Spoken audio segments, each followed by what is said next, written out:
On resistance, ठीक है, and resistivity, ठीक है।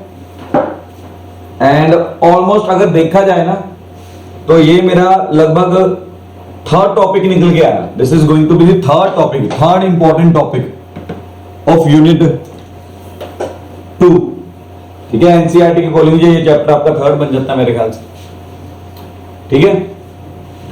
सो बिफोर स्टार्टिंग, अब स्टार्ट करना है तो आप मुझे ये बता दो what is the formula for the resistance.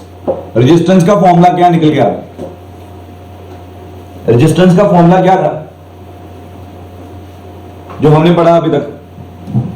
Resistance का फॉर्मूला क्या पढ़ा हमने? बोल के बता दो कोई जाना।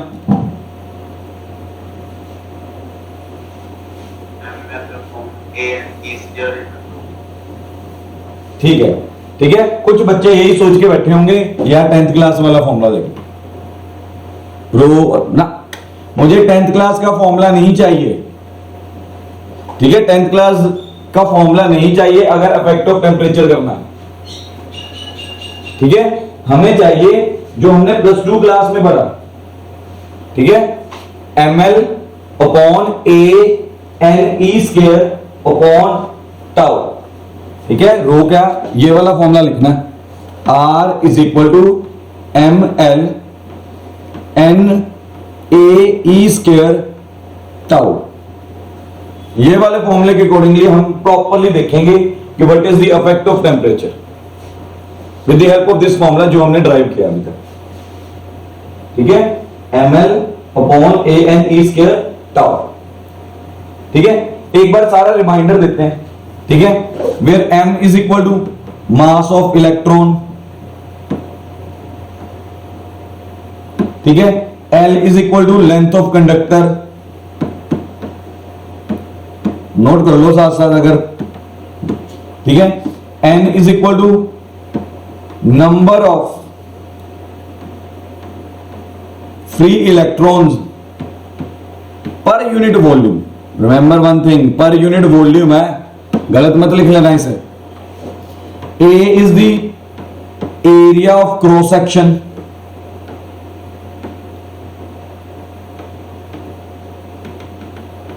ऑफ कंडक्टर, ठीक है। Whereas E is equal to charge of electron and tau is the, tau को क्या बोलते थे? रिलैक्सेशन टाइम,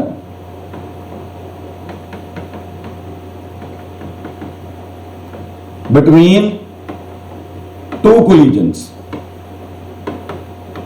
सक्सेसिव कोलिजन्स का, ठीक है। हमने ये फॉर्मूला किया था और ये फॉर्मूले के बीच में ये सारी वैल्यूज निकल के आ रही थी। हमने ये +2 क्लास में नया फॉर्मूला किया था, ठीक है ना, ठीक है।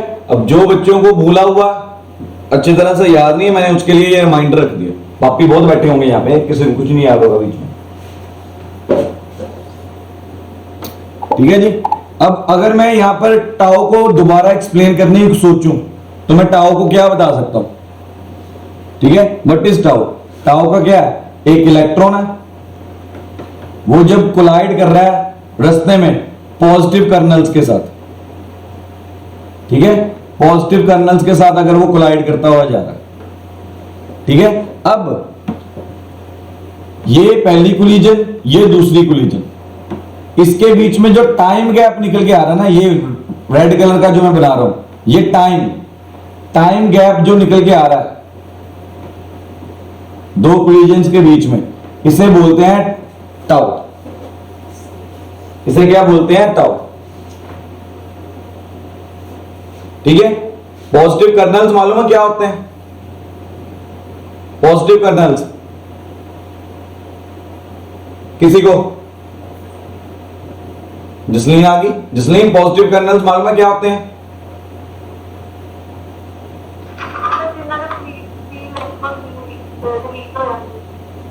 जो एटम्स ने फ्री इलेक्ट्रॉन्स रिलीज कर दिए हैं, वो एटम्स फ्री इलेक्ट्रॉन्स रिलीज करने के बाद क्या हो जाते हैं? जो पीछे बच जाता है एटम, ठीक है, उसे बोलते हैं पॉजिटिव कर्नल, KERNEL। आर्मी वाला कर्नल नहीं है, KERNEL, केमिस्ट्री में पढ़ा होगा, ठीक है। वो कंडक्टर के बीच में ही प्रेजेंट है। अब वो इलेक्ट्रॉन जब आप वोल्टेज अप्लाई करते हो कंडक्टर को बाहर से, electron start moving towards the positive terminals and positive colonel's start moving towards the negative terminal, तो रास्ते में उनकी कोलिजन अक्कर करती है, ठीक है। तो उनकी जो कोलिजन, वैसे मैं ये कह सकता हूं कि पॉजिटिव टर्मिनल्स मूव नहीं कर रहे, सिर्फ इलेक्ट्रॉन्स मूव कर रहे हैं। फ्लो ऑफ इलेक्ट्रॉन्स का अफेक्ट निकल के आता है करंट, लेकिन पॉजिटिव टर्मिनल तो रास्ते में पड़े ही है ना, उनके साथ कोलिजन तो अक्कर करेगी ना, ठीक है। अब दो सक्सेसिव कोलिजन्स के बीच में जो टाइम गैप निकल के आ रहा है, that is known age relaxation time. मेरे को भाई आराम मिल रहा है यार उस दौरान चार्ज को, कि भाई टक्कर नहीं होगी। क्लियर हो रही बात, ठीक है।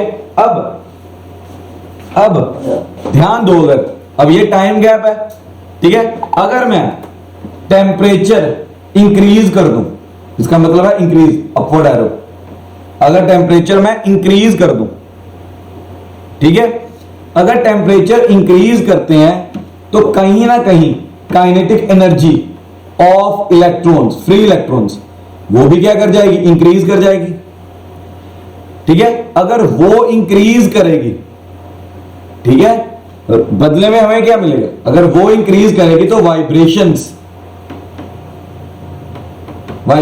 क्या कर जाएंगी, इंक्रीज कर जाएंगी। वाइब्रेशंस इंक्रीज करेंगी तो क्या करेगा, कोलिजन्स अक्कर कर जाएंगी, कोलिजन्स इंक्रीज कर जाएंगी। और अगर कोलिजन्स इंक्रीज कर गई, ठीक है, तो tau, that is relaxation time, that is relaxation time, वो क्या कर जाएगा, डिक्रीज कर जाएगा। अब बहुत थोड़े इंटरवल के बाद ही कहीं ना कहीं कोलिजन अक्कर करी जा रही है, क्योंकि टेम्परेचर इंक्रीज किया, मतलब टेम्परेचर ने इतना अफेक्ट डाल देना, इंक्रीज इन टेम्परेचर इतना अफेक्ट डाल के करेगा कि पहले kinetic energy of electrons increase होगी। Kinetic energy of electrons increase करने का मतलब है कि वाइब्रेशंस इंक्रीज करगी, वाइब्रेशंस इंक्रीज करगी। वाइब्रेशंस इंक्रीज करने का मतलब है कि उनकी आपस में कर्नल्स के साथ कोलिजन अक्कर करगी, ज्यादा इंक्रीज करगी, ठीक है। अगर कोलिजन्स बहुत ज्यादा इंक्रीज कर देगी तो उससे रिलैक्सेशन टाइम, मतलब दो इलेक्ट्रॉन्स की अगर बार बार कोलिजन अक्कर कर रही हैं तो उनके बीच में जो टाइम पीरियड है वो डिक्रीज कर जाएगा। और अगर वो डिक्रीज कर गया, ठीक है, रिलैक्सेशन टाइम अगर डिक्रीज कर गया, ठीक है, देन अकॉर्डिंग टू फॉर्मूला, ये ना मेरा फॉर्मूला, मैंने ये लिखा हुआ फॉर्मूला, ठीक है, दोबारा लिख लेते हैं इधर, ठीक है। क्या निकल के आएगा, फॉर्मूले के अकॉर्डिंगली देखूं, R is equal ml upon n e square a tau, ठीक है। और आप खुद देखो, ये टाउ इनवर्सली प्रोपोर्शनल है। अगर टाउ मेरा इनवर्सली प्रोपोर्शनल निकल के आ रहा है तो R मेरा क्या निकल के आ रहा है, रेजिस्टेंस इंक्रीज कर रहा है, ठीक है। R is the resistance. देखो, टेम्परेचर इंक्रीज किया, काइनेटिक एनर्जी इंक्रीज की, काइनेटिक एनर्जी इंक्रीज की, वाइब्रेशंस इंक्रीज होगी, वाइब्रेशन इंक्रीज होने का मतलब है कोलिजन्स इंक्रीज होगी, कोलिजन्स इंक्रीज होने का मतलब है रिलैक्सेशन टाइम डिक्रीज हो गया। Then according to formula R is inversely proportional to tau, R is inversely proportional to tau. Because of this, अगर रिलैक्सेशन टाइम डिक्रीज कर रहा है तो R क्या करेगा, इंक्रीज करेगा, R क्या करेगा, इंक्रीज करेगा, ठीक है। मतलब कि साफ देख के पता चल रहा है कि with the increase in temperature resistance क्या कर रहा है, मेरा इंक्रीज कर रहा है। बट एक और फैक्टर भी है इसके बीच, ठीक है, एक और फैक्टर भी है इसके बीच में। अब एक और फैक्टर कैसे है इसके बीच में, ठीक है, ध्यान से समझना। M constant, E constant, area भी कंडक्टर एक बार कंस्ट्रक्ट हो गया तो कांस्टेंट, ठीक है। एल मैं ये कह सकता हूं कि हाँ, जैसे आपने जूनियर क्लासेस में पढ़ा, थर्मोडायनेमिक्स में +1 में पढ़ा हमने, ठीक है, with the increase in temperature there is an linear expansion. तो मैं यहां पर अभी 4 की टाइमिंग एल को मैं कांस्टेंट मान के चल रहा हूं, आगे जाके इसके ऊपर बात करेंगे कि एल कांस्टेंट क्यों नहीं, उसे कवर किया हुआ हमने, ठीक है। फिलहाल मेरे वेरिएबल टर्म्स के बीच में कौन कौन सी आ रही है उन्हें मैं अलग कलर के साथ मेंशन कर देता हूं। वेरिएबल टर्म्स मेरी जो निकल के आ रही है मैं उन्हें ग्रीन कलर के साथ मेंशन कर रहा हूं। ये these are the variable terms कि जो टेम्परेचर इंक्रीज होने के साथ इनके ऊपर भी इफेक्ट निकल के आएगा, जिनके इफेक्ट, ठीक है। अब मैंने टाउ के बारे में बात तो कर ली टेम्परेचर इंक्रीज होने के, तो एन के बारे में बात करेंगे, ठीक है। अब एन क्या था, एन इज इक्वल टू था number of free electrons, N was number of free electrons, ठीक है। अब टेम्परेचर राइज करने का मतलब है आप एनर्जी प्रोवाइड कर रहे हो इसे, ठीक है। मतलब कोई भी कंडक्टर है, अगर उसका टेम्परेचर राइज कर रहे हो तो आप उसे क्या कर रहे हो, एनर्जी प्रोवाइड कर रहे हो। आप कहीं ना कहीं ये एनर्जी को आयनाइजेशन एनर्जी बोल सकते हो, जो केमिस्ट्री में पढ़ा होगा। क्या बोल के चल सकते हो कि हाँ, with increase in temperature ionisation energy क्या कर गई, इंक्रीज कर गई, ठीक है। अगर आप टेम्परेचर इंक्रीज कर रहे हो तो इसका मतलब ये निकल के आ रहा है कि आयनाइजेशन एनर्जी मेरी क्या कर गई, इंक्रीज कर गई। ये मैंने एरो का साइन डाल दिया। अगर आयनाइजेशन एनर्जी इंक्रीज करेगी तो वैल्यू ऑफ एन भी मेरी क्या कर जाएगी, इंक्रीज कर जाएगी। वैल्यू ऑफ एन भी मेरी क्या कर जाएगी, इंक्रीज कर जाएगी। नंबर ऑफ फ्री इलेक्ट्रॉन्स भी मेरे क्या कर जाएंगे, इंक्रीज कर जाएंगे। And with the help of this result again, ठीक है, आर मेरा क्या कर जाएगा, डिक्रीज कर जाएगा। आर मेरा क्या कर जाएगा, डिक्रीज। तो देखा जाए तो मैं स्टार डाल के लिख रहा हूं, तो मेरे पास यहां पर विद दी टेम्परेचर के 2 वेक्टर्स निकल के आ रहे हैं, ठीक है। एक वेक्टर में आर क्या निकल के आ रहा है, डिक्रीज हो रहा है। दूसरे वेक्टर में आर क्या करता है, इंक्रीज कर रहा है। तो मतलब ये एक दूसरे को क्या कर रहे हैं, अपोज कर रहे हैं। मेरे 2 वेक्टर्स निकल के आ रहे हैं, बार बार ध्यान दीजिएगा, मैंने स्टार डाल के लिख लिया। With the increase in temperature मेरे 2 फैक्ट्स निकल के आ रहे हैं। अगर एक फैक्ट को डिस्कस करता जा रहा हूं, मतलब रिलैक्सेशन टाइम वाले फैक्टर को अगर डिस्कस करता जा रहा हूं, तो मुझे एंड में रिजल्ट मिल रहा है कि रेजिस्टेंस मेरी क्या कर रही है, इंक्रीज कर रही है। पर अगर फ्री इलेक्ट्रॉन्स वाले फैक्टर को डिस्कस करता जा रहा हूं, तो मुझे एंड में रिजल्ट मिल रहा है कि रेजिस्टेंस मेरी क्या कर रही है, डिक्रीज कर रही है। रेजिस्टेंस मेरी क्या कर रही है, डिक्रीज कर रही है, ठीक है। अब यही चीज दिमाग में रख के चलनी है कि ये दोनों फैक्टर्स को एक दूसरे को अपोज कर रहे हैं, तो एक्चुअल में रिजल्ट क्या निकल के आएगा फिर, कि मेरा रेजिस्टेंस इंक्रीज करेगा कि डिक्रीज करेगा। तो डिपेंड करता है कि इनमें, इन दोनों के बीच में सिग्निफिकेंट फैक्टर कौन सा, इंपॉर्टेंट फैक्टर कौन सा, ठीक है। तो डिपेंड इस बात के ऊपर करता है, ठीक है। तो डिपेंड इस बात के ऊपर करता है। इसे फटाफट स्क्रीनशॉट ले लो या लिख लो, ये नोट कर लो। मैं अगले पेज के ऊपर जा रहा हूं, अब इन्हीं को डिस्कस करते हुए जा रहे हैं, अलग अलग बात के बीच में, ठीक है। एक तरह से फ्लो चार्ट की हेल्प के साथ हमने सारा कर लेना, ठीक है। तो मेरे पास क्या निकल के आया, अब ये मेरे पास सारा निकल के आ गया, ठीक है। अब ये मेरा सारा निकल के आ रहा है, तो मैं क्या कर रहा हूं, यहां पे इसी को मैं अब डिस्कस कर रहा हूं, यहीं पे यहां पे स्टार डाल के लिख रहे हैं 4 मेटल्स, या लिख लो कंडक्टर्स, 4 मेटल्स या लिख लो कंडक्टर्स, 4 मेटल्स या कंडक्टर्स। अब मेटल्स और कंडक्टर्स के बीच में याद रखें, डिस्कस करेंगे यही 2 फैक्टर्स को, ठीक है। अब मेटल्स के बीच में already number of free electrons, already number of free electrons this is n, क्या है 10⁻29 है, नंबर ऑफ फ्री इलेक्ट्रॉन्स क्या है, 10⁻29। ठीक है, 10 करोड़, 100 करोड़, 1000 करोड़, पता नहीं कितने करोड़ हैं, अरब अरब के बीच में आ गए।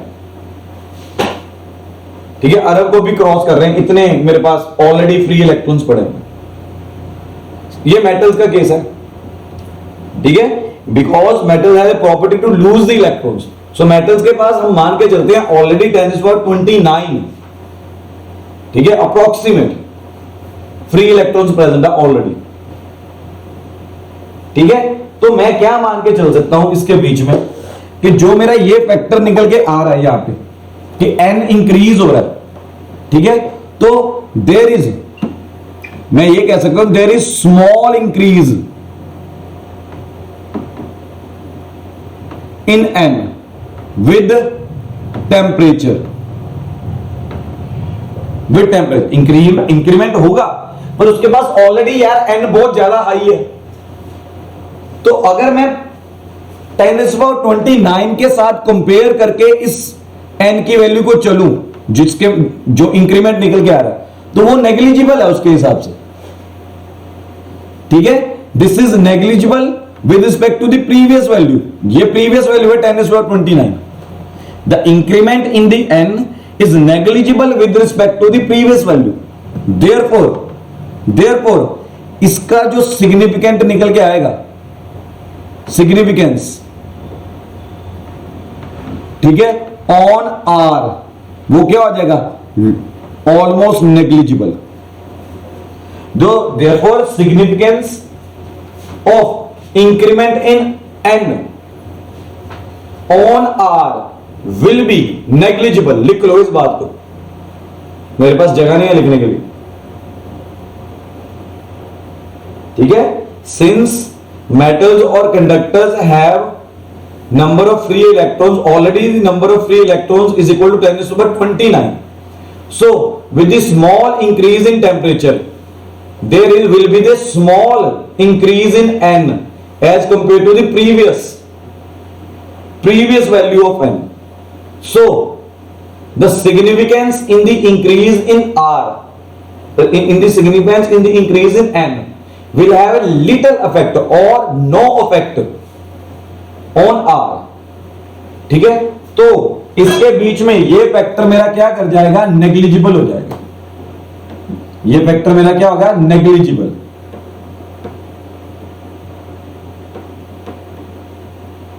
ठीक है, तो मेरा ये फैक्टर क्या निकल जाएगा, मेन फैक्टर निकल गया। So basically with the increase in temperature conductors और मेटल्स के बीच में मेरा क्या निकल के आएगा, temperature, with the increase in temperature resistance क्या करेगा, इंक्रीज करेगा।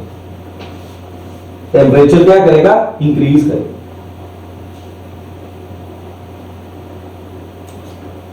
समझ में आ रहा है इतना?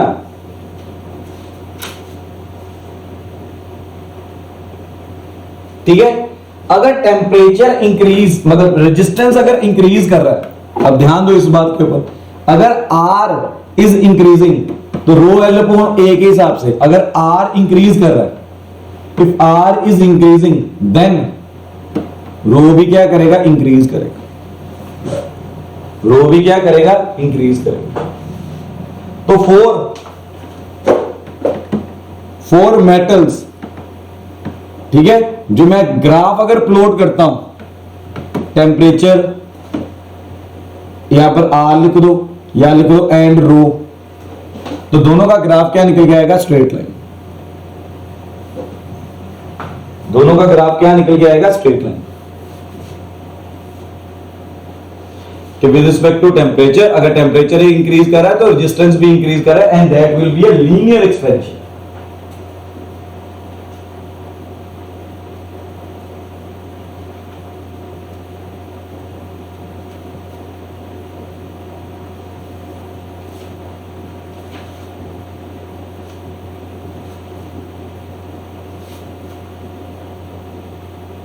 ठीक है, लीनियर एक्सपेंशन होगा नहीं, पहली बात सुन लो, ये लीनियर एक्सपेंशन नहीं होगा, क्योंकि अभी तक मेरे पास कोई प्रूफ नहीं है कि ये लीनियरली डिपेंड कर रहा है। अब मेरे पास यहां पर केस क्या निकल के आ रहा है, ध्यान से समझिए, इनवर्सली प्रोपोर्शनल के केस के कारण निकल के आ रहा है। तो ये मेरे पास कहीं ना कहीं कुछ ना कुछ पैराबोला की फॉर्म के अंदर होगा। तो याद रखो, मेटल्स और कंडक्टर्स के बीच में ये मेरे पास क्या निकल के आएगा, एक तरह से इस तरह से कर्वी शेप के अंदर निकल गया, कभी लीनियर नहीं होगा। ये नहीं है कि अगर टेम्परेचर 1 डिग्री सेल्सियस राइज किया तो एवरी टाइम जो है इंक्रीमेंट सेम सेम निकल के आएगा। वो मैं आगे जाके एक और टॉपिक करूंगा तो आपको ये बात समझ में आ जाएगी, ये आपको समझ में आ जाएगी।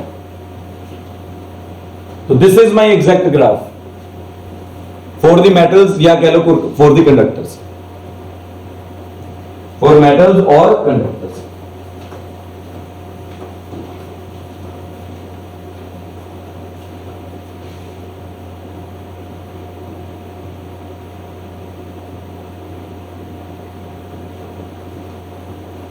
ठीक है जी, नोट कर लिया। इसी तरह से आगे बढ़ता जा रहा, ठीक है। अब effect of temperature on resistance and resistivity of semiconductors. अब सेमीकंडक्टर्स के बीच में बात कर रहे हैं। अब सेमीकंडक्टर्स की अगर बात कर रहे हैं तो व्हाट आर सेमीकंडक्टर्स, मेरा पहला क्वेश्चन निकल के आता है, व्हाट आर सेमीकंडक्टर्स।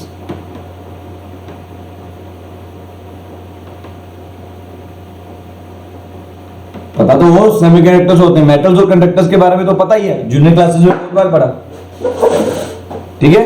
तो यहां पर मैं एग्जांपल दे दूं, सिलिकॉन, जर्मेनियम, कभी कभी carbon, these are all semiconductors, these are all semiconductors, इन्हें semiconductors बोल दिया जाता है।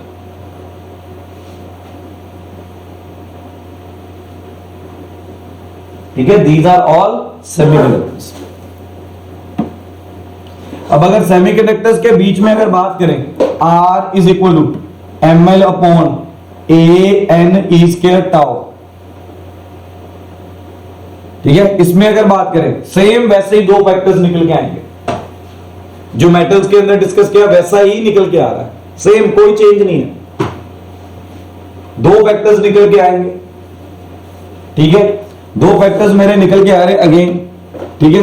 कौन कौन से फैक्टर्स निकल के आ रहे हैं, पहला तो टाउ का, ठीक है, कि अगर टेम्परेचर मेरा इंक्रीज होगा, ठीक है, टेम्परेचर अगर इंक्रीज हो रहा है, अगेन टाउ मेरा क्या करेगा, देन टाउ क्या कर जाएगा, टाउ क्या कर जाएगा, डिक्रीज। टाउ डिक्रीज करेगा तो रेजिस्टेंस क्या कर जाएगी, इंक्रीज। एक फैक्टर तो ये वाला निकल के आ गया, दूसरा फैक्टर वही एन का, ठीक है, विद द टेम्परेचर। अगर टेम्परेचर राइज कर रहा है तो एन क्या करेगा मेरा, इंक्रीज।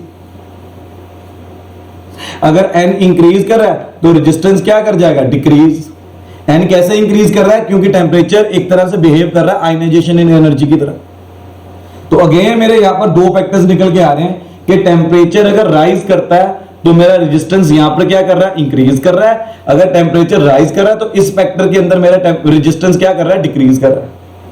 अगेन मुझे चेक करना है, again I have to check कि दोनों में से सिग्निफिकेंट कौन सा निकल के आ रहा है। टाउ वाला फैक्टर ज्यादा सिग्निफिकेंट है कि नंबर ऑफ फ्री इलेक्ट्रॉन्स वाला, क्योंकि दोनों के दोनों फैक्टर्स ऑपोजिट रिजल्ट्स दे रहे हैं। अब जीतेगा वही, दोनों के बीच में दोनों की टक्कर हो रही है, आपस में फाइट कर रहे हैं, ठीक है। अब जीतेगा दोनों में से वही जो ज्यादा चेंज क्रिएट करके दिखाएगा, जो ज्यादा चेंज करके क्रिएट करके दिखाएगा, ठीक है। तो मैं अब इतना बता दूं, इन सेमीकंडक्टर्स, अब आगे सेमीकंडक्टर्स की बात कर रहे हैं। सेमीकंडक्टर्स में इनिशियली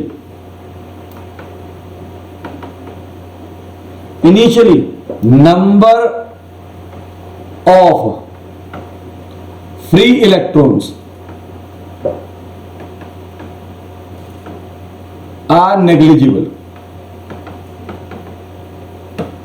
मतलब इनिशियली अगर बात की जाए तो उसके पास नंबर ऑफ फ्री इलेक्ट्रॉन्स नहीं है, ठीक है। सेमीकंडक्टर के में कंडक्टर्स के बीच में already number of free electrons की डेंसिटी बहुत ज्यादा हाई थी, 10⁻29 थी।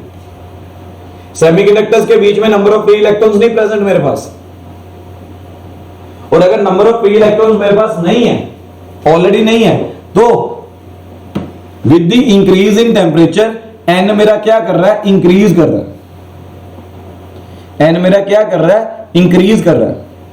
अरे यार, अगर नंबर ऑफ फ्री इलेक्ट्रॉन्स धीरे धीरे बढ़ रहे हैं तो कोलिजन्स किस बात की, कोलिजन्स भी तो उसके बाद ही बढ़ेंगे। नंबर ऑफ फ्री इलेक्ट्रॉन्स धीरे धीरे बढ़ रहे हैं, उससे पहले फ्री इलेक्ट्रॉन्स नहीं थे तो कोलिजन्स तो पहले ही नहीं थी।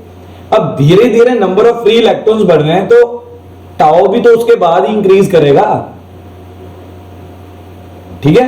तो यहां पर मेरा सिग्निफिकेंट फैक्टर ये निकल के आ रहा है, मेरा सिग्निफिकेंट फैक्टर ये निकल के आ रहा है रादर देन ये। ऑपोजिट हो गया मेटल से। मेटल्स के बीच में सिग्निफिकेंट फैक्टर टाउ निकल के आता था, लेकिन सेमीकंडक्टर्स के बीच में सिग्निफिकेंट फैक्टर क्या निकल के आ रहा है, एन निकल के आ रहा है। तो ऑब्वियस है मेरा इसके बीच में, सेमीकंडक्टर्स के बीच में रेजिस्टेंस या रेजिस्टिविटी, रेजिस्टेंस और रेजिस्टिविटी दोनों की बात इकट्ठे कर रहा हूं, दोनों के दोनों क्या करेंगे, डिक्रीज करेंगे। तो ग्राफ मेरा कैसे निकल के आएगा, इस तरह से ग्राफ ये मेरा ग्राफ निकल के आया कि डाउनवर्ड डायरेक्शन में आ, ठीक है। समझ में आ रहा है कि सिग्निफिकेंट फैक्टर कैसे निकल के आया सेमीकंडक्टर्स के बीच में। सेमीकंडक्टर के बीच में मैं रिपीट कर रहा हूं, इनिशियली फ्री इलेक्ट्रॉन्स ही नहीं है। जब आप टेम्परेचर राइज करते हो तब फ्री इलेक्ट्रॉन्स निकल के आते हैं। धीरे धीरे number of free electrons with increase in temperature बढ़ते जाएंगे, ठीक है। अगर वो बढ़ रहे हैं, ठीक है, तो मेरा धीरे धीरे, तो सिग्निफिकेंट फैक्टर इसके बीच में कौन सा निकल के आ जाता है, एन। टाउ की तो बात ही, टाउ तो याद करो, टाउ क्या था, relaxation time between the two successive collisions. अरे यार, इलेक्ट्रॉन्स तो अब रिलीज हो रहे हैं, तो टाउ क्या करेगा, तो टाउ ये एक्सपेरिमेंटल वैल्यू भी है, ठीक है। ये एक्सपेरिमेंटली फाइंड किया है इन्होंने सारा, कि एक्सपेरिमेंट पहले सेमीकंडक्टर्स के ऊपर परफॉर्म किए, वो एक्सपेरिमेंट्स के रिजल्ट्स निकल के आ रहे हैं कि with the increase in temperature इनका रेजिस्टेंस क्या करना शुरू होता है, डिक्रीज हो जाता है। रेजिस्टेंस क्या करना शुरू कर देता है, डिक्रीज करना शुरू करता है। जो ये एक्सपेरिमेंटल फैक्टर है। अब जो एक्सपेरिमेंटल रिजल्ट्स आ रहे हैं, हमने उसे एक थ्योरेटिकल रिजल्ट, थ्योरेटिकली उसे समझाने की कोशिश की है, उसका थ्योरेटिकल रीजन लाने की कोशिश की है आपके सामने। बट जो भी ये रिजल्ट्स मैं आज आपके साथ डिस्कस कर रहा हूं, ये सारे के सारे क्या है, एक्सपेरिमेंटली परफॉर्म्ड है, ठीक है। जो एक्सपेरिमेंटल फैक्ट्स आ रहे हैं, हम उसमें एक थ्योरेटिकल रीजनिंग ढूंढने की कोशिश कर रहे हैं, थ्योरेटिकल रीजनिंग बताने की कोशिश कर रहे हैं आज, ठीक है। इसी तरह से मूविंग फर्दर, तो मेरे पास क्या निकल के आता है, अलॉय। जो थर्ड पार्ट निकल के आता है, अलॉय निकल के आता है। अब अलॉय किस चीज का बना होता है, पहले तो ये बताओ, अलॉय होता क्या,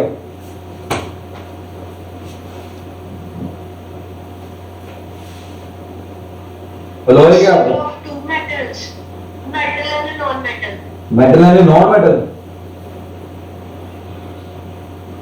मेटल एंड नॉन मेटल।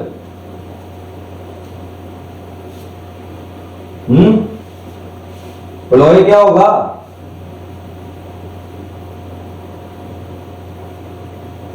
ठीक है। तो याद रखो, अलॉय के बारे में बता रहा हूं। इसमें सबसे बढ़िया एग्जांपल निकल के आती है मेरी नाइक्रोम वायर की।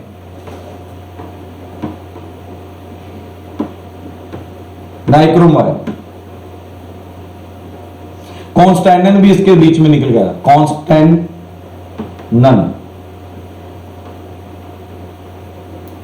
ठीक है।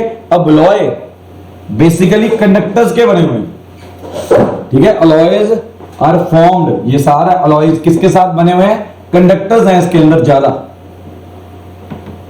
हाँ मिक्सिंग थोड़ी बहुत कर सकते हो, लेकिन कंडक्टर्स की रेशियो इसके अंदर बहुत ज्यादा होती है। दो जनरली अलॉय की अगर डेफिनेशन अगर बच्चे को बतानी हो तो हम यही बताते हैं कि दो या दो से ज्यादा मेटल्स को आपस में अगर मिक्स कर दोगे, ठीक है, अलग अलग रेशियो में, तो वो क्या बनता है? अलॉय बनता है। ठीक है, तो वो क्या बन जाता है? अलॉय। स्टील भी एग्जांपल अलॉय की निकल के आती है। ठीक है, अब अलॉय की फॉर्मेशन की क्यों है? ठीक है, अब ये नोट कर लो, ये नोट करने वाली बात है। मैं लिखूंगा कम, बोलूंगा इसमें ज्यादा, तो लिखते जाना अपनी लैंग्वेज के भी। Basically alloys were used in experiments including electricity. ठीक है, अब बेसिकली अलॉयज उस प्रैक्टिकल्स में यूज किए जाते हैं, एक्सपेरिमेंट्स में यूज करते हैं जिसमें इलेक्ट्रिसिटी का इफेक्ट होता है। अब मैं चाहता हूं कि resistance during the experiment does not change. Reason, अगर यार आप खुद एक प्रैक्टिकल परफॉर्म कर रहे हो, अब प्रैक्टिकल की अब टाइमिंग पता नहीं क्या निकल के आती, अब मुझे इतना तो मालूम ही है विद इंक्रीज इन टेम्परेचर क्या करेगा कंडक्टर्स के बीच में, विद इंक्रीज इन टेम्परेचर क्या करेगा? एकदम से रेजिस्टेंस इंक्रीज करेगा।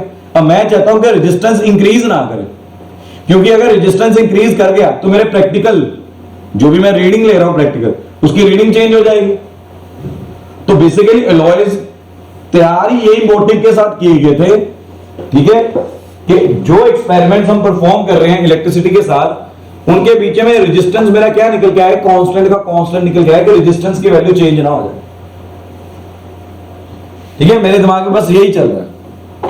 अब रेजिस्टेंस को सेम रखने के लिए तो हमने एक नया तरह का मेटल तैयार किया, मतलब नए तरह का एक सब्सटेंस तैयार किया, दैट इज अलॉय। अब अलॉय की रीजनिंग ही यही है कि रेजिस्टेंस जिसके अंदर, ठीक है, अप्रोक्सीमेटली नियरली सेम रहे, थोड़ा बहुत चेंज आएगा। ठीक है, चेंज क्यों आ रहा है? अरे किसके बने हुए हैं? कंडक्टर्स के बने हुए हैं। अगर कंडक्टर्स के बने हुए हैं तो कहीं ना कहीं थोड़ा बहुत चेंज तो आना ही आना है। तो नियरली सेम होती है रेजिस्टेंस। तो पहले मोटिव दिमाग में रखो कि why alloys were designed, alloy design क्यों किए गए थे।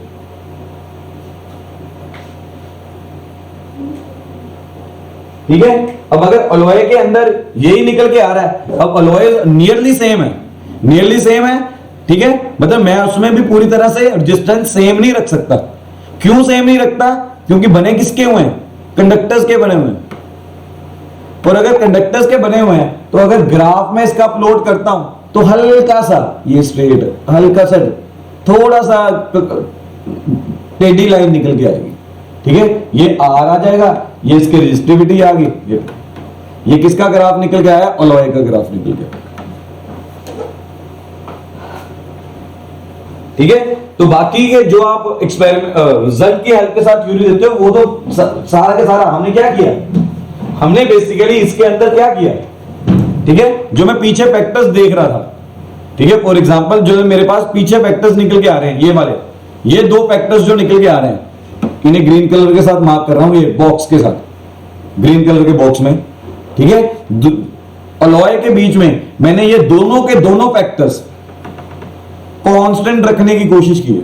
मतलब अलॉय का डिजाइन ही इस हिसाब से किया गया कि मेरे टेम्परेचर राइज करने पे जो ये टाउ और नंबर ऑफ फ्री इलेक्ट्रॉन्स के जो फैक्टर्स निकल के आए हैं, ठीक है, ये नियरली एक दूसरे के इक्वल हो जाए। इसका मतलब तो यही निकल के आए। सपोज करो टेम्परेचर के कारण टाउ अगर इंक्रीज कर रहा है, ठीक है, इसी तरह से रेजिस्टेंस भी इंक्रीज करेगी। At the same time electrons ने भी, फ्री इलेक्ट्रॉन्स ने भी रिलीज होना, क्योंकि कंडक्टर्स के बने हुए हैं, तो रेजिस्टेंस डिक्रीज करेगी। अब मैं चाहता हूं इसमें रेजिस्टेंस का इंक्रीमेंट और इसमें रेजिस्टेंस का डिक्रीमेंट, ठीक है, अलॉय के केस में सेम निकल के आए। ठीक है, तो ये याद रख लो, increment due to tau in resistance should be equal to should be equal to decrement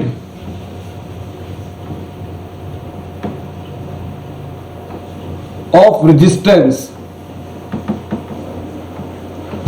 due to number of free electrons in case of alloy, in case of alloy के केस में, अलॉय के case के अंदर ये चीज निकल जाएगी। ठीक है, अभी तक टॉपिक में कोई कंफ्यूजन, कुछ किसी ने पूछना हो तो पूछ लो, मैं आगे जा रहा हूं। कोई डाउट आज तक कुछ भी, किसी ने कुछ भी पूछना हो?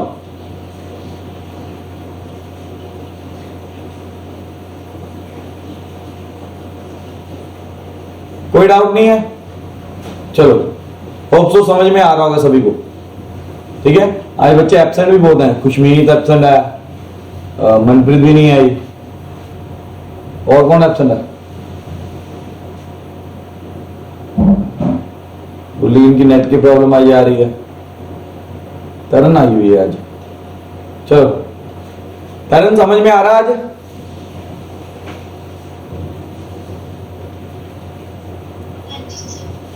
ठीक है, देन मूविंग फर्दर, अगले टॉपिक की तरफ जा रहे हैं। ठीक है, अभी यही टॉपिक है, मतलब इफेक्ट ऑफ टेम्परेचर को ही देख रहे हैं, लेकिन उसके बीच में अगले टॉपिक की तरफ मूव कर रहा हूं। ठीक है, उसके बीच में अगले टॉपिक की तरफ मूव कर रहा हूं, that is thermal coefficient of resistance.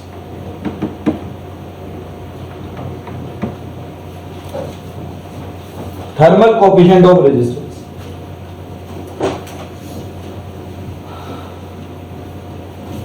ठीक है, इसे टेम्परेचर कोएफिशिएंट भी बोल देते हैं, टेम्परेचर कोएफिशिएंट भी। अब इसके ऊपर बात कर लेते हैं। अब ये टेम्परेचर कोएफिशिएंट वाला जो टॉपिक निकल के आ रहा है, ये भी मेरा एक्सपेरिमेंटल वैल्यूज के साथ ही निकल के आया होगा, पर इसके बीच में जो भी मैंने लेंथ वगैरह के या एरिया के फैक्टर्स बोले थे, इसके बीच में कवर हो जाएगा सारा, वो ये सारे फैक्टर्स को देख के चलेगा।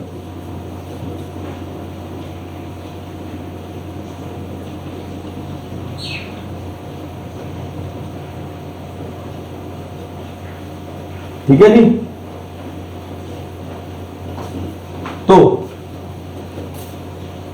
मेरे पास क्या आ रहा है, सपोज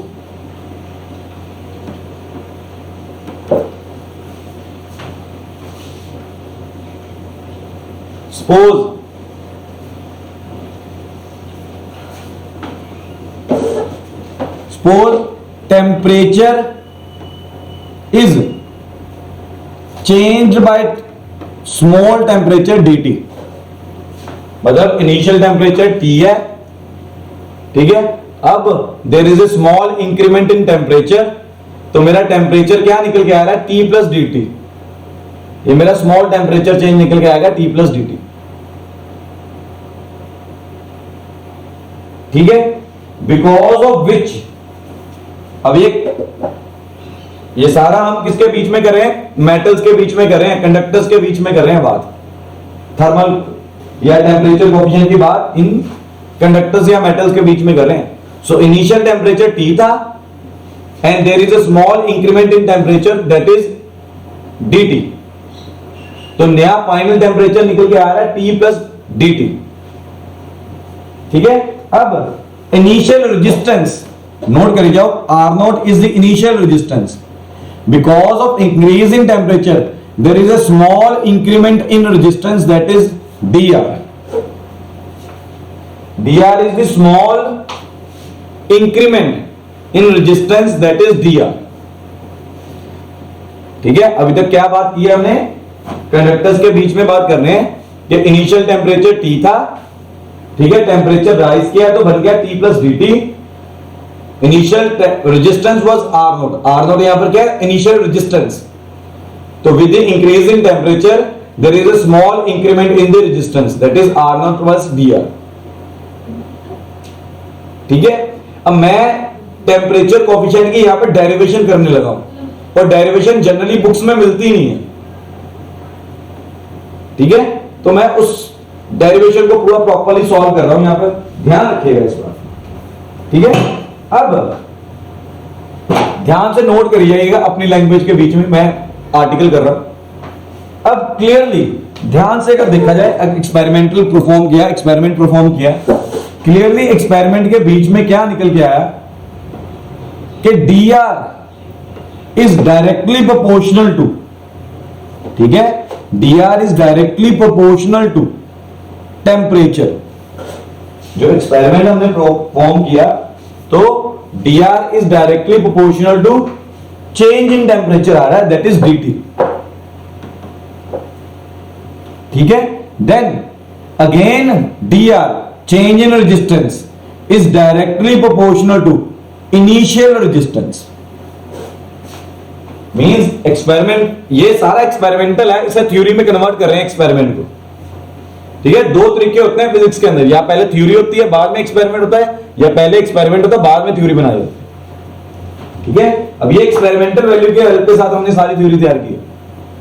तो एक्सपेरिमेंट परफॉर्म करने के दौरान हमें पता चला कि change in resistance is directly proportional to change in temperature है, whereas second factor is change in resistance is also depending upon the initial resistance, ठीक है। स्टार्टिंग में क्या रेजिस्टेंस था मेरा, किसका, कंडक्टर का, मेटल का, किसका, ठीक है, यहां तक क्लियर है, ठीक है।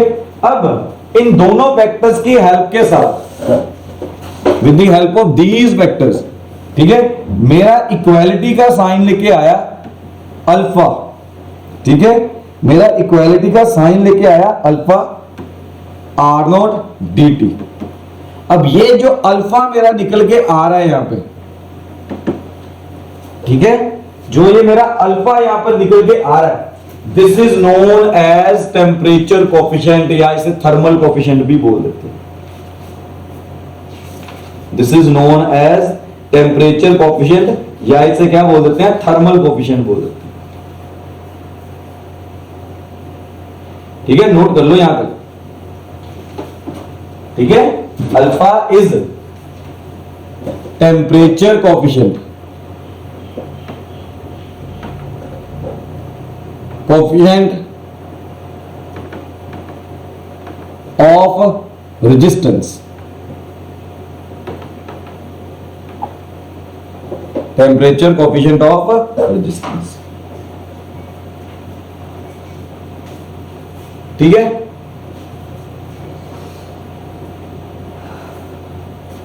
अब अपना रिजल्ट लाने के लिए हमने क्या किया, जो ये रिजल्ट निकल के आ रहा है, ये देखो दिमाग में बॉक्स के अंदर जो रखा मैंने, इसकी इंटीग्रेशन कर दी।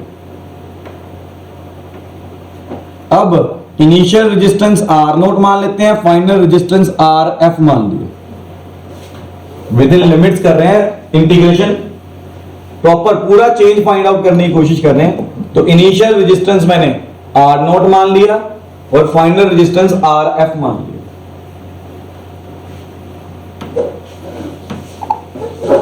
ठीक है जी। And similarly initial temperature T0 मान लिया, फाइनल टेम्परेचर TF मान लिया, R0 अल्फा dt। जो बॉक्स के अंदर रखा मैंने उसकी इंटीग्रेशन कर दी, ठीक है। अब याद रखो, अब यहां पर मेरे दो पार्ट्स निकल के आते हैं, अगेन यहां पर मेरे दो पार्ट्स निकल के आते हैं। अब बुक्स क्या कहती हैं, मैक्सिमम बुक्स, ठीक है, बुक्स मान के चलती हैं कि अल्फा इज कांस्टेंट। ये बात मान के चलो, काफी बुक्स ये मान के चल रही हैं कि अल्फा इज कांस्टेंट, मतलब जो ये टेम्परेचर कोफिशिएंट निकल के आ रहा है कि ये कांस्टेंट है। बट जरूरी नहीं है कि अल्फा हमेशा कांस्टेंट ही होगा, ठीक है जी। अगर मैं मेंस की बात करूं, जेई मेंस की बात करूं, तो जेई मेंस के बीच में जरूरी नहीं है कि अल्फा के ऊपर कोई क्वेश्चन आएगा तो अल्फा कांस्टेंट ही मान के चलेगा। Alpha is also dependent upon temperature. ये टेम्परेचर के ऊपर डिपेंडेंट हो सकता है। नोट कर लो, एक बार स्क्रीनशॉट ले लो, मैं आगे बढ़ रहा हूं, मैं अगला पेज कर दूंगा। So depending upon these two factors जो मैंने अभी डिस्कस किए हैं, या तो अल्फा को कांस्टेंट मान के चलेंगे या अल्फा डिपेंडेंट अपॉन टेम्परेचर होगा, उस हिसाब से मेरी अल्फा की वैल्यू निकल के आएगी। नोट कर लिया, स्क्रीनशॉट ले लो एक बार, या मैं वीडियो डाल दूंगा यूट्यूब के ऊपर, तो एक बार पॉज करके सारा देख लेना। ठीक है जी। देन मूविंग फर्दर, अब मैं बुक्स वाला केस मान के चल रहा हूं। पहले ये बुक वाला केस डिस्कस कर लेंगे, बाद में दूसरे वाला केस डिस्कस करेंगे। ठीक है, तो अगर मैं बुक वाला केस अगर डिस्कस करके चलूं तो मेरा क्या निकल के आ रहा है, dr की इंटीग्रेशन, यही स्टेप लिखा था last, is equal to R not constant आएगा, अल्फा भी कांस्टेंट आएगा, तो सिर्फ dt में चेंज आएगा। इंटीग्रेशन की, dr की इंटीग्रेशन r, ये मेरी इनिशियल लिमिट्स आ गई,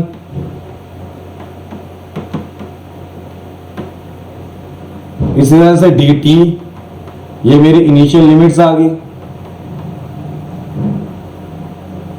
तो यहां पर आ गया R F minus R not, ये एफ, तो यहां पर आएगा आर नॉट अल्फा। ठीक है, ये dt है, तो ये t था। ठीक है, ये इस तरह से निकल गया।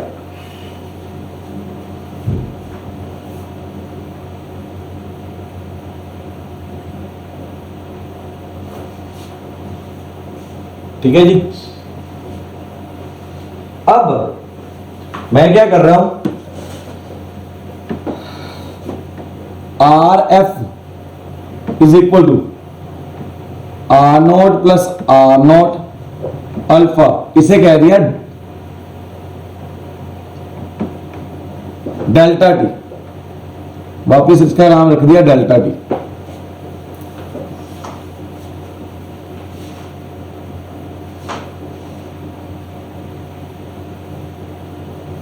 इसका नाम क्या रख दिया, डेल्टा टी। अब ये डेल्टा टी हमारा क्या है, अब याद रखिएगा फॉर्मूले के बीच में कि ये final temperature minus initial temperature है। ये डेल्टा टी मेरा क्या है, final temperature minus initial temperature. ठीक है, मेंशन कर दो। अब न्यूमेरिकल्स के बीच में कभी कभी डेल्टा टी की वैल्यू फाइंड करनी होती है, तो ये आपको पता होना चाहिए डेल्टा टी क्या है, T F minus T note. तो यहां से मेरा आर एफ निकल के आया, आर नोट यहां से common, 1 plus alpha delta T, तो ये मेरा रिजल्ट फाइनल निकल के आ रहा है। This is my final result.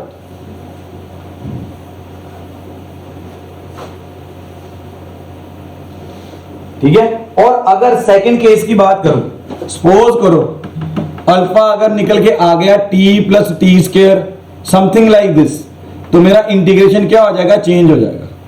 तब मेरा अल्फा जो है, जो मैंने यहां से कांस्टेंट बाहर निकाला था, ठीक है, इस चीज की तरफ ध्यान दो, मैं जो यहां पर ब्लू मार्कर लेके आ रहा हूं। ठीक है, जो मेरा ये अल्फा बाहर निकल के आ गया था इंटीग्रेशन में से, तब मेरा अल्फा इंटीग्रेशन में से बाहर नहीं आएगा, इंटीग्रेशन के अंदर ही रहेगा। वो आपको सभी को मालूम है कि मैं इंटीग्रेशन कैसे करूंगा, इंटीग्रेशन के फॉर्मूले लगा। ठीक है, तो बुक्स में जो मैंने बॉक्स में लिखा हुआ है, आपकी बुक्स में वही वाला रिजल्ट होगा। लेकिन अगर मैं कंपटीशन की बात करूं तो जरूरी नहीं है कि अल्फा हमेशा कांस्टेंट होगा, alpha can be a function of temperature also. तब मैंने तभी ये डेरिवेशन लिख दी। ठीक है, तो बेसिकली अगर मैं देख के चलूं, बच्चा अगर ये वाला रिजल्ट याद रखता है ना, जो मैंने ब्लैक बॉक्स में लिखा, अब मैं ब्लू कलर की टिक मार रहा हूं, तो ये मेरा मेन रिजल्ट ये वाला है।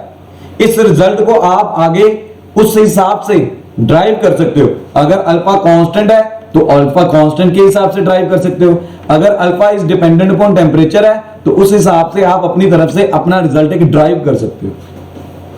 रिजल्ट बेसिकली ये याद रखो, ठीक है। तो चाहे आपका कंपटीशन का क्वेश्चन हो, चाहे बोर्ड का क्वेश्चन हो, तो आपका कभी गलत नहीं हो,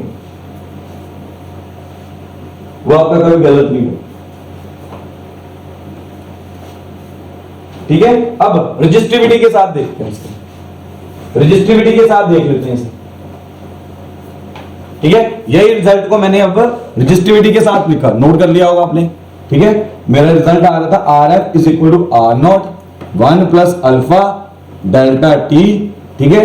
तो ये आ गया रो एल, ये एफ मान लेते हैं, upon a rho not L upon a 1 plus alpha delta, L की एल के साथ कटिंग, ए की ए के साथ करें, तो ये रजिस्टिविटी का रिलेशन आ गया टेम्परेचर कोफिशिएंट की तरफ,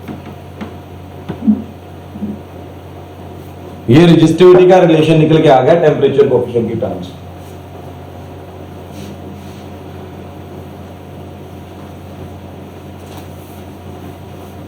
ठीक है। एंड अगर एसआई यूनिट्स ऑफ अल्फा की बात करें, तो मैं क्या कर सकता हूं, यहां से इसी में से रिजल्ट ड्राइव करते हैं अल्फा का। तो अल्फा मेरा निकल के आ रहा है यहां पे resistivity, final resistivity, initial resistivity divided by delta T into initial resistivity, ठीक है। तो आप खुद सोचो, ठीक है, रजिस्टिविटी के यूनिट्स रजिस्टिविटी के साथ कट जाएंगे, तो इसके एसआई यूनिट्स क्या बच रहे हैं, एसआई यूनिट्स निकल के आ रहे हैं पर केल्विन और डिग्री सेल्सियस, पर डिग्री सेल्सियस, ठीक है, केल्विन या पर डिग्री सेल्सियस।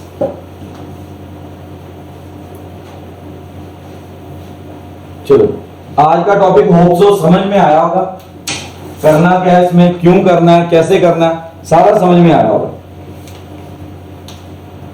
तो अभी मेरा ये वाला टॉपिक यहीं पे खत्म हो जाता है, ठीक है। एक दो न्यूमेरिकल्स करते हैं, बाद में आपको धीरे धीरे बात समझ में आनी शुरू हो जाएगी क्या कर रहे हैं हम, ठीक है। इसी के ऊपर न्यूमेरिकल करते हैं, ठीक है। अभी मेरे टॉपिक्स रहते हैं इसके बीच में, इस चैप्टर के बीच में, उनके ऊपर कल आएंगे, लेकिन ये मेरा टॉपिक जो है आज वाला वो यहीं पे खत्म हो जाता है।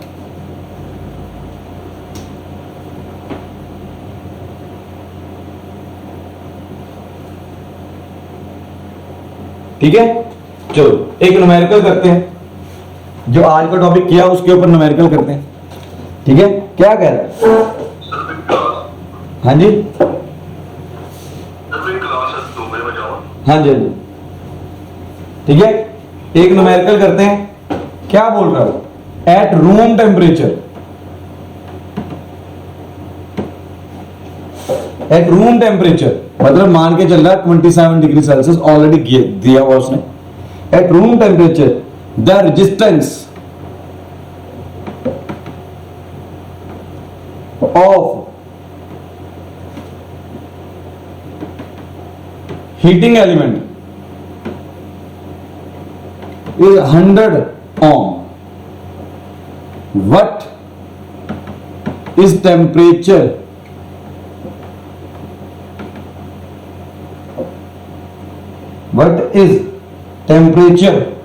of element if the resistance is found to be 117 ohm, given that temperature coefficient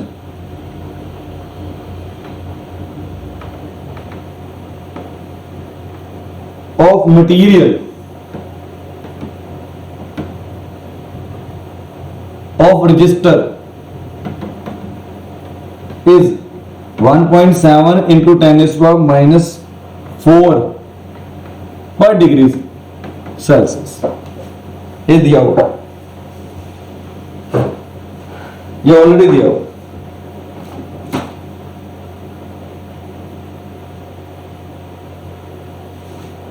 ठीक है, मुझे फाइनल टेम्परेचर फाइंड आउट करना है इसके बीच में। फाइनल क्वेश्चन को अगर रीड करो ध्यान से, देखो 2 मिनट का टाइम लो, क्वेश्चन को ध्यान से रीड करो, तो मुझे यहां पर क्या फाइंड आउट करना है, फाइनल टेम्परेचर फाइंड आउट करना। इनिशियल टेम्परेचर दिया हुआ है, ठीक है, रेजिस्टेंस भी दिया हुआ है, फाइनल रेजिस्टेंस भी दिया हुआ है, इनिशियल रेजिस्टेंस भी दिया हुआ है, अल्फा भी दिया हुआ है, ठीक है। तो यहां से मैं क्या कर सकता हूं, ध्यान से अगर देखूं, ठीक है, मेरे को गिवन क्या क्या है वो सारा एट द सेम टाइम एक जगह पर लिखेंगे, उसके बाद वैल्यूज पुट करेंगे, ठीक है, एक जगह पर लिखेंगे उसके बाद वैल्यूज पुट करेंगे, ठीक है। तो R27 वो क्या दिया हुआ है 100 ओम। RT मुझे जो फाइंड करना है वो क्या दिया हुआ है, मतलब T मुझे फाइंड करना है, RT क्या दिया हुआ है 117 ओम। अल्फा क्या दिया हुआ है 1.7 इंटू 10⁻⁴ पर डिग्री सेल्सियस। तो अब ध्यान दो, अगर ये डिग्री सेल्सियस में है तो ये भी मुझे डिग्री सेल्सियस में होने चाहिए, तो मैं पहले ही क्वेश्चन में देख के रखूंगा, ठीक है। तो अल्फा रिजल्ट कैसे निकल के आएगा, ठीक है, अल्फा अगर आपको याद हो तो कैसे निकल गया, R F minus R initial, R initial T F minus T note, ठीक है। अब रिजल्ट, हमने रिजल्ट क्या फाइंड किया था, हमने ये रिजल्ट फाइंड किया था, तो यहां पर मैं डेल्टा टी की वैल्यू पुट करता हूं, यहां से मैंने इसे इस फॉर्म के अंदर कन्वर्ट कर दिया, तो मैं यहां पर वैल्यूज पुट करूंगा अब, ठीक है, नोट कर लो यहां तक, मैं आगे चल रहा हूं फिर।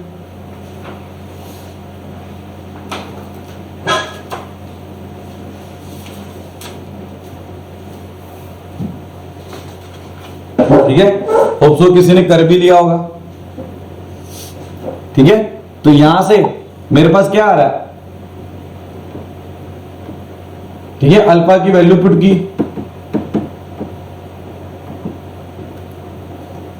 ठीक है, आर टी की वैल्यू पुट की, आर नॉट की वैल्यू पुट की,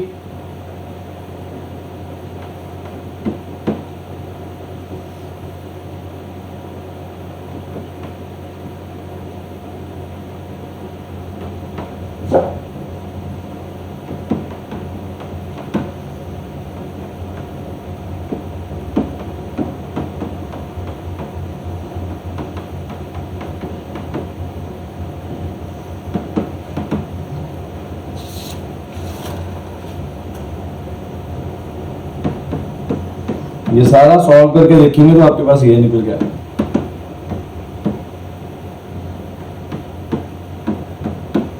सीधा आंसर।